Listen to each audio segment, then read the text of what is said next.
Hey guys, it's Heather. Welcome to the final module on product.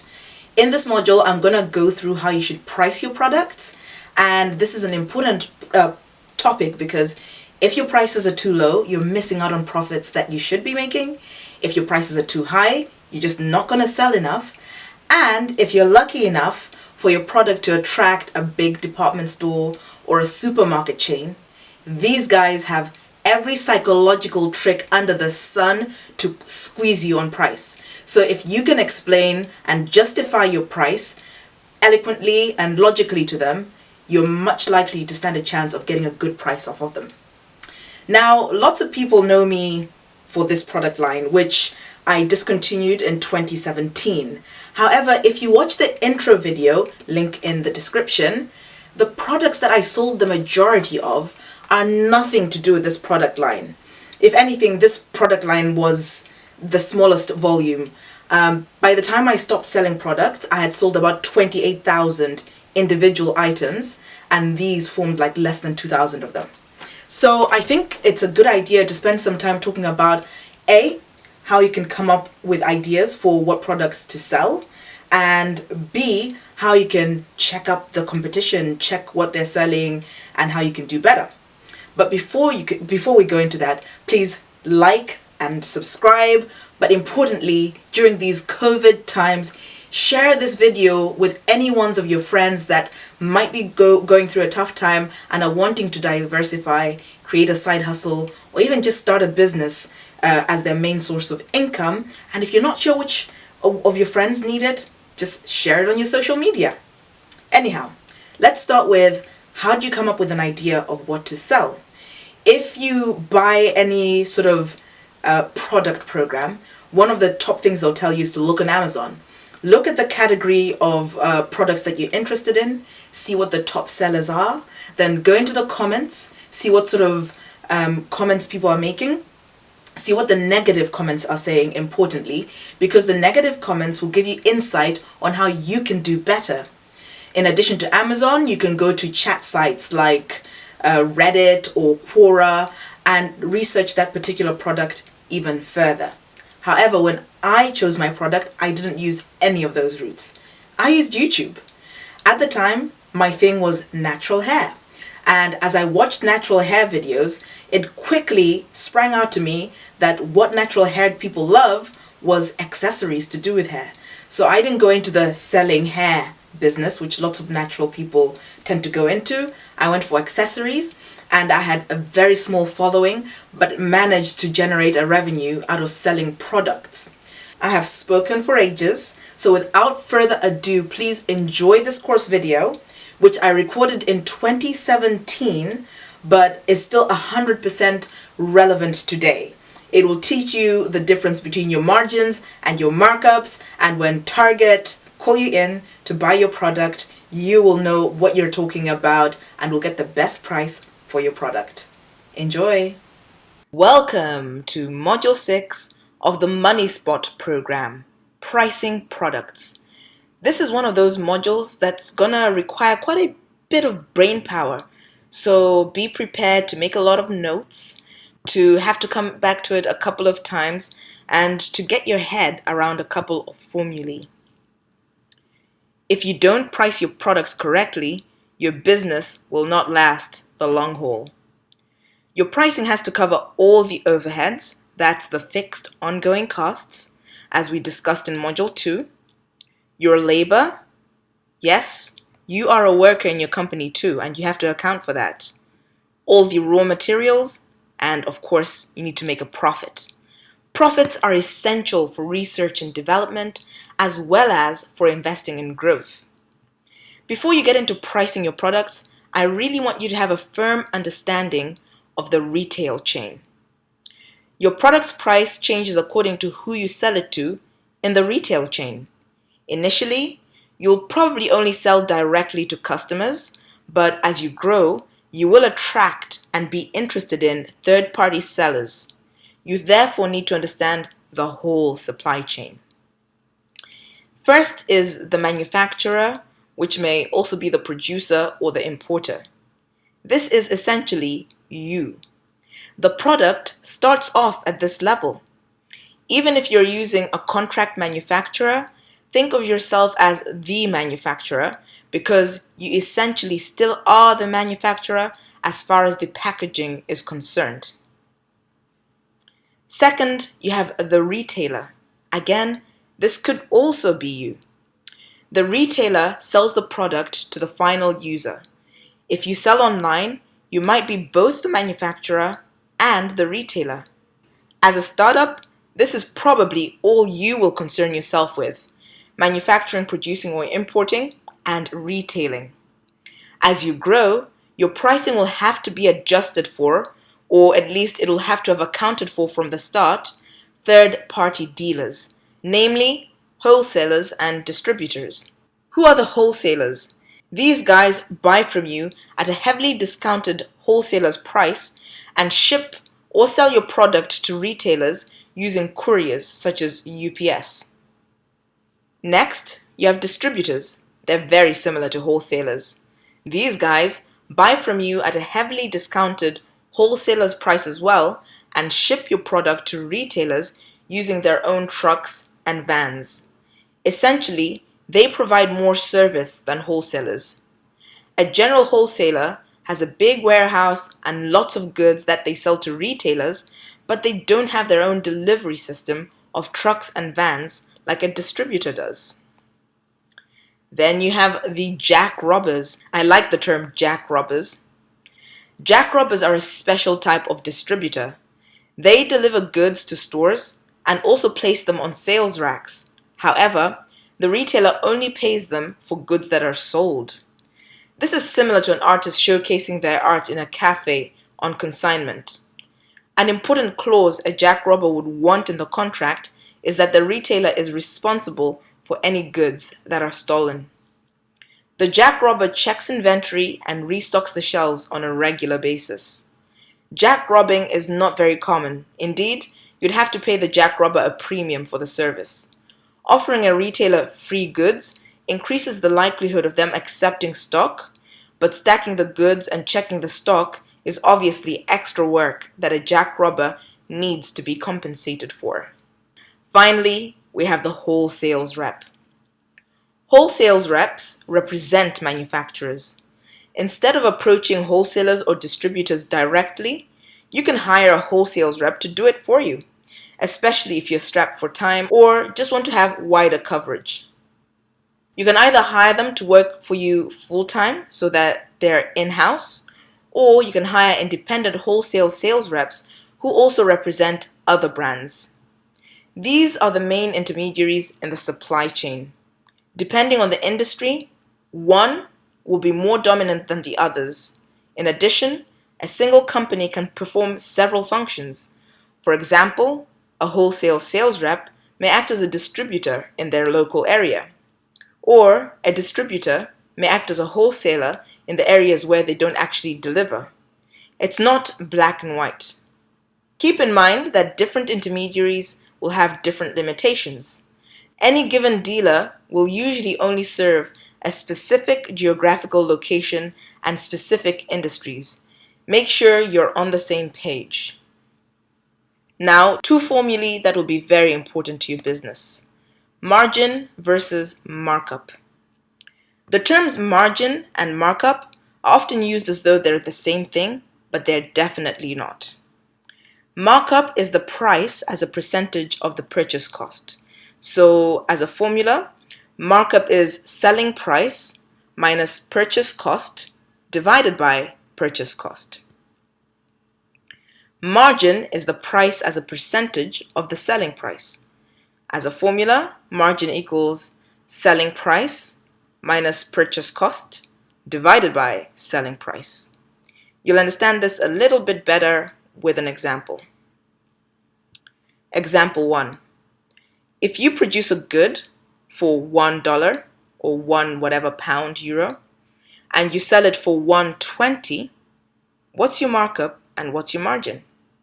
Well, if we bring back the formulae, markup equals the selling price of $1.20 minus the purchase cost of 1 divided by 1. So you have a 20% markup. Very easy to calculate. Your margin, however, is the selling price minus the purchase cost, just as before, but this time you're dividing by the selling price of 120. So your margin is actually 16.7%. Let's do a second example just to reinforce the knowledge. This time, I want you to pause your computer, pause the video, calculate your margin and your markup using the formulae as you can see them in your training manual, and then come back to see the answers. Great, thanks for coming back. Here is the answer. Your markup in this case is the selling price of 2 minus the purchase cost of 1 divided by 1. So you have 100% markup. And your margin is your selling price of 2, just like before, minus the purchase cost, but this time divided by the selling price of 2. So your margin is actually 15%. In summary, the typical markups vary from industry to industry and from wholesaler to wholesaler. According to Gift Rep Sandy, a big blogger in the wholesale space, markups can range from 10 to even 200%, with a normal range of 33% to 100%. On margin, she says that a 50% margin over the wholesale price is typical for gift stores, an area where she specializes. That is, they usually have 100% markup. And a 28% margin over the wholesale price is typical for supermarkets. They make money from high volumes of sales. Ultimately, when you start talking about margins and markups with anyone, make sure you're actually talking about the same thing. One isn't better than the other, but they are different, so you don't want to be essentially talking about different things. I've split Module 6 on product into 2 bits so that you can have a bit of a break right now. Go and get yourself a cup of tea, a cup of coffee, do some stretches, then come back and do the next lecture, and you'll have everything together. See you soon.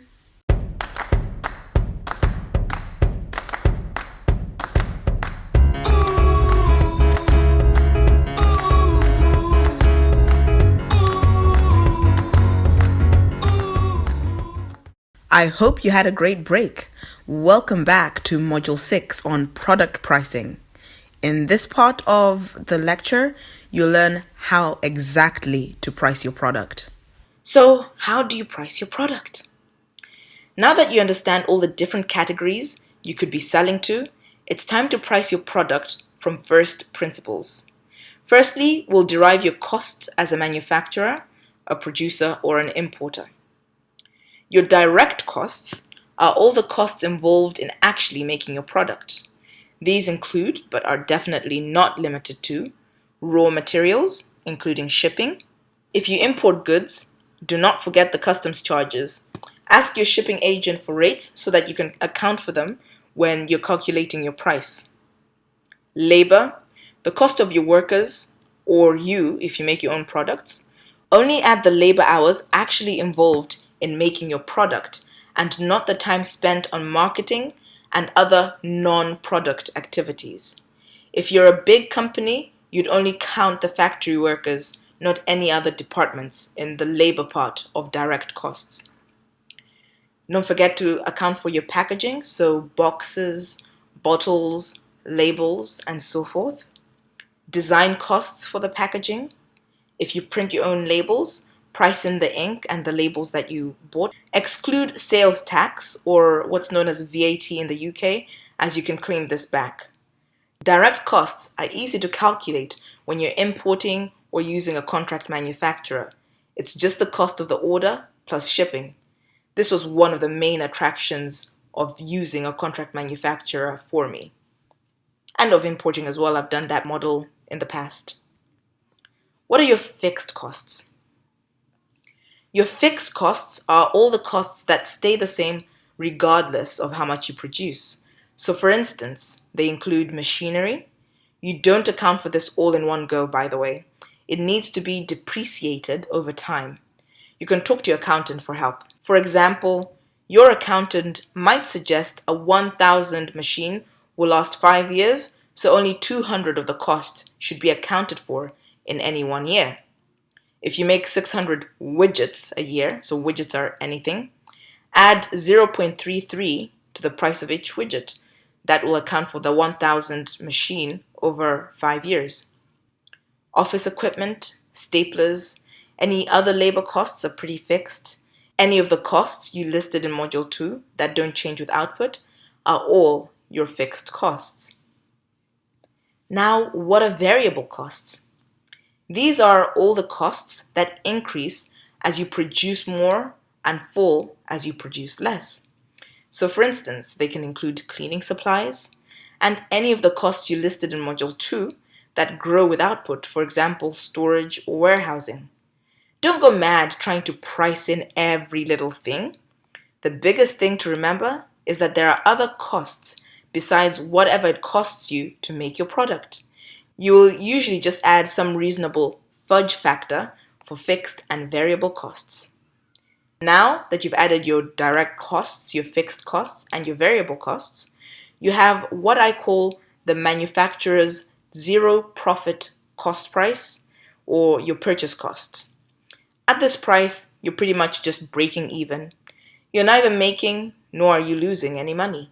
In fact, you're probably not growing very much either. Fabulous. Now that we've calculated the sort of costs you need to be thinking about, let's go to your training manual and do the exercises right away. The first exercise requires you to take a moment to list costs that you need to account for. After adding everything up, you might find that your business is not profitable at all. This will especially be true if your sales are very slow. You'll need to seriously optimize your branding, marketing, and later on your distribution to get your six-figure business. In exercise 2, I want you to have a serious think about where you can cut costs. When that's all done, please come back to finish your Module 6. Wholesale price versus retail price. After the exercises you've just done, you will have your cost per unit for every product. Even if you're only selling retail, you should have a wholesale price in mind.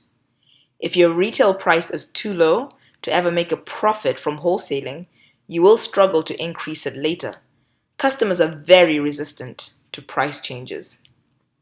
You should aim for a 40 to 50% margin, so that's a 67 to 100% markup on your wholesale price.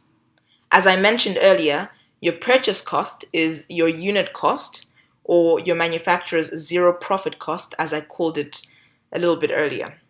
Zero profit means you're just covering everything.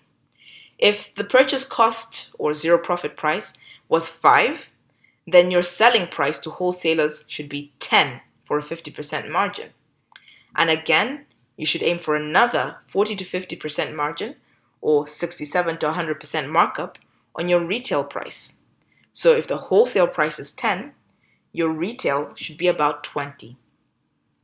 If this price is not viable for your business, that is, it'll put off customers, then look at where you can cut costs or just accept a lower margin in the short term if you know that your costs will fall over time as you sell larger and larger volumes. Getting costs down to 3 will enable you to run a profitable business at a retail price of 12. So shaving a massive $2, pounds, or euros off of your production costs or your importing costs makes a massive difference in terms of the retail price you're happy to accept. In summary, whatever your cost of producing one unit is, double it for a wholesaler's price and quadruple it for a retail price. If you stick to this as a rule of thumb, you're on track for running a profitable business. Cost plus pricing versus market-orientated pricing. This bottom-up approach that we've just done, where we calculate all costs to come up with a wholesaler and a retailer price, is called cost plus pricing. If you worked the other way around, that is, decided on the best price for your product based on what your niche is likely to accept by looking at similar products, and then worked backwards to see if your costs would accommodate the price, that would be market-orientated pricing. In reality, you have to do a bit of both. If cost plus pricing comes up with an unreasonably high market price, for example, $14.95, when your niche is unlikely to purchase above, say, $7.95, you're going to struggle to make sales. As a result, if the costs are too high relative to the best market price, you need to look at what you can do differently. Firstly, you can reduce the price and accept lower margins in the short term. Or you can slash costs, for example, by redesigning or reformulating your product, or perhaps by finding better suppliers that are able to be more efficient with their pricing. You could position yourself as a premium brand if it's possible, so that customers are happier to accept a higher price than they normally would. You can stick to retailing your own product and forget about going down the wholesale route, or you might ultimately decide not to pursue the business at all. There are actually many more pricing models that you can think about. For example, see the pricing strategies page on Wikipedia to get a broader idea of the different ways that are available, in theory, for pricing a product. So how can you slash costs and hence price, or even increase your margin? It's simple. Volume. If you buy a huge volume, your supplier, whether it's a supplier of raw materials, a contract manufacturer, or an exporter, can spread their fixed costs, especially labor, which is usually a huge cost center in many businesses, over a large volume, making it cheaper and cheaper for them to supply. To cut your costs severely, just buy in bulk. As a startup, this is a bit risky. You don't need the volume, so you'll have to work out a balance between not selling enough stock and cutting your costs. You also have to store stock, which costs money. To offer your product at a price that customers are willing to accept, you may need to accept lower margins, not losses, in the earlier phases of your business, and as you scale up, your margins will rise. To cut costs, know the tricks of the trade as well. You'll understand what this means better when we deal with selling on Amazon in the distribution section. This won't come for quite a while, but just know that there's certain tricks of any trade that by knowing, you will be able to bring your costs down. Let's go to your training manual and do exercise 3. In the table that I have created for you there, I want you to list a few products that you sell or plan to sell. Do some research on the likely costs. Think of a market price that you want to achieve, ideally. Then decide whether or not it makes sense given the goal to wholesale in the long run. The table in your training manual should guide you with this exercise. I hope you enjoyed Module 6. It's actually the last module under product. Next time we meet, we're going to be talking about branding. Bye!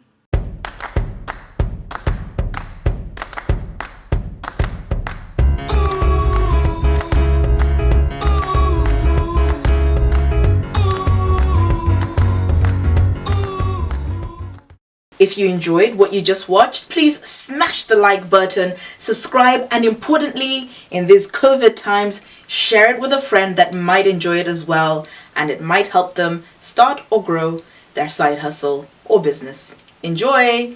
Click here for the next video and here for whatever YouTube decides to show you.